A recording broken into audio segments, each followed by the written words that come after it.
Hürmetli vatandaşım, liksiyimizden ikincisine başlayımız. Bu liksiye, mühim liksiye, minin karışınca küçük kaldı. Vakit, bugün, yar bergende, ben bu makalını yaka bu liksiyeni sizlerge yetkizmek için ben liksiyede sizlerge diyoruz. Diyalog. Bella akademisi Vencin Efendi. Söhbeti Beijing ile Washington, şüphesiz ki padişahını eçivetti dediği mavzuluk makale 7. ayının 10. günü Dovitor bitede ilan kılındı. Makale mundak başlandı. Bu sohbet degenimiz bu yıl 6. ayının 22. günde 24. günüce Washington'da ötküzülgen Cumhur Amerika Birleşik Ştatları iqtisat işleri ve stratejik meseleler boyunca sohbetni gözü tutdu. 2015 yılı Birleşken Devletler Teşkilatı Terakkiyat Nişanı'nın vakti toşuduğun yıl. Şunun için bütün yer şarı yana bir kıtım tallaş açaladı duruptu. Cumhur Amerika'dan ibaret iki can devletten elişi ve tokunuşudan karaganda burunku her kandak vakt seliştirganda texamo teskilleşip ketdi. Asiya Mablag Bankası, Cumhur Amerika okşaş kapitalının gücünü ve bir belvağı bir yol stratejisini püterep duruş noktası kılıp dünyanı tevritip Cenubu Deniz, Şarkı Deniz'de topu tındırıp aral yasap ilgili hukuk çıkardı.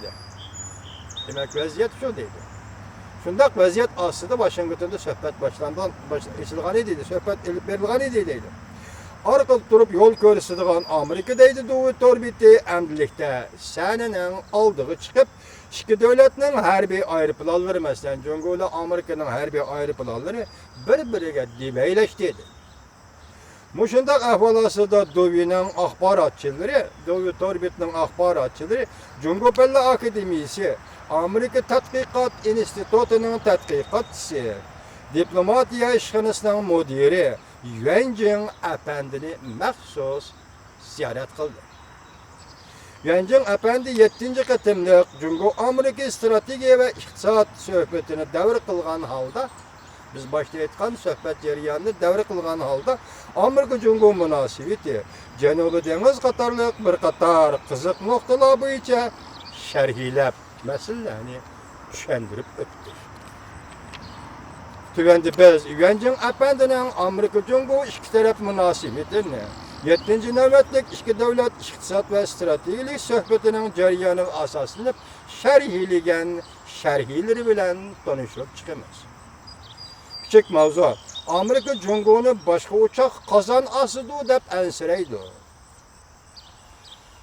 Dovi munda sual koydu. General Pen Changlong'dan Amerika'nı ziyaret kılışıdan Amerika ile Cumhur'un 7. katımlık söhbeti geçer. Cumhur'un siyasi büro dercilik 4 nefer emeldarı Amerika'nı arkadan ziyaret kıldı. Ula bu ziyaret arkalık Amerika Cumhur münasibetinin zahiren haleti ve iki devlet münasibetinin kelgisi doğrusu da kandak bir işaret verdi. Ya ki kandak signal tarqattı. Vencin Efendi'nin cevap. Emniyette bu iş dolumu normal bir iş. General Pen Changlong'dan tartip Liu Yandong, Wang Yang, Yang Jiechi katarlıkla arkadan Amerika'nı ziyaret kıldı. Amerika'nı ziyaret kılış olanın vazifesiga maskeletdi. Pen Changlong harbiy işler boyunca almashtırışga mas'ul idi. Liu Yandong ma'rifat madaniyat almashtirishga mas'ul idi. Wang Yang ve Yang Jiechi katarlıkla iqtisat ve stratejik söhbetge mas'ul idi. Harbiy işler boyunca almashtirishdan söz açsak, gerçi Amerika Devlet Meclisi'de bazı azalar Amerika ile Cumhur'un harbiy işler boyunca almashtirishning hech qanday ahamiyati yo'q deb qarasimi, lekin Prezident Obama hükümeti Cumhur ile Amerika o'rtasida harbiy ishlar boyunca almashtirishga aktiv pozitsiya tutadi. Endi davomini keyingi leksiyamizdan anglaysiz vatandoshim.